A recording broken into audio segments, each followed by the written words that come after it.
Intel just showed off its new Panther Lake processors built on the cutting-edge 18A process. We're talking a 50% performance leap, an iGPU that might actually let you game on a thin and light, and efficiency that could finally challenge Apple's MacBooks. Is this the comeback we've been waiting for? Let's break down the tech and what it means for your next laptop. Intel has been on the ropes for a few years, playing catch-up to AMD's efficiency and Apple's M-series magic. But that might be about to change big time. They just pulled the curtain back on their next-generation laptop chip, codenamed Panther Lake, and the numbers are, frankly, a little insane. Is this the comeback chip we've all been waiting for? So what's the secret sauce? It all starts with a new manufacturing process called Intel 18A. Forget the confusing nanometer numbers for a second. What matters is that this is Intel's first truly next-gen process in a long time.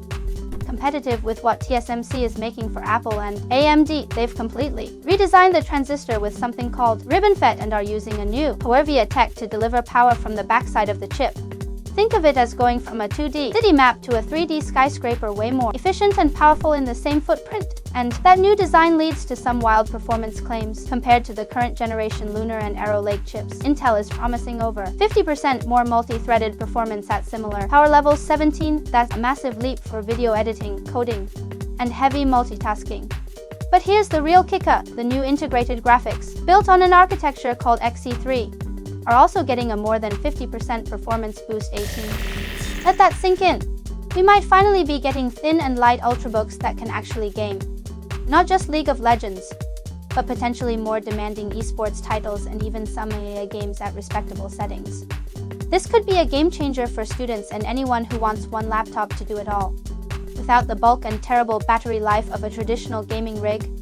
Speaking of battery, remember that 3D skyscraper design? Panther Lake promises to be incredibly efficient, with live demos showing it using even less power than Intel's current efficiency champ, Lunar Lake. In some tasks, the war on your power adapter is officially on. Intel is smartly releasing 3 main flavors. There's an 8-core version to replace Lunar Lake in ultra-thin laptops, perfect for all-day battery life. Then there's a 16-core version with more connectivity, designed to be paired with a dedicated NVIDIA or AMD GPU for serious gaming and creative work.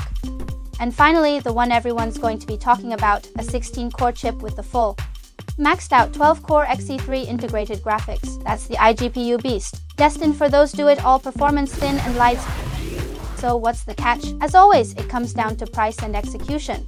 This tech sounds expensive. If laptops with Panther Lake end up costing a fortune, it won't matter how good they are. And let's not forget, Apple and AMD aren't standing still. But on paper, Panther Lake looks like a massive win. It's a huge leap in performance and efficiency, especially for integrated graphics. If Intel and laptop makers like Dell, HP, and Lenovo can get the pricing right, your 2026 laptop upgrade just got seriously exciting. What do you guys think? Is this enough for Intel to retake the crown?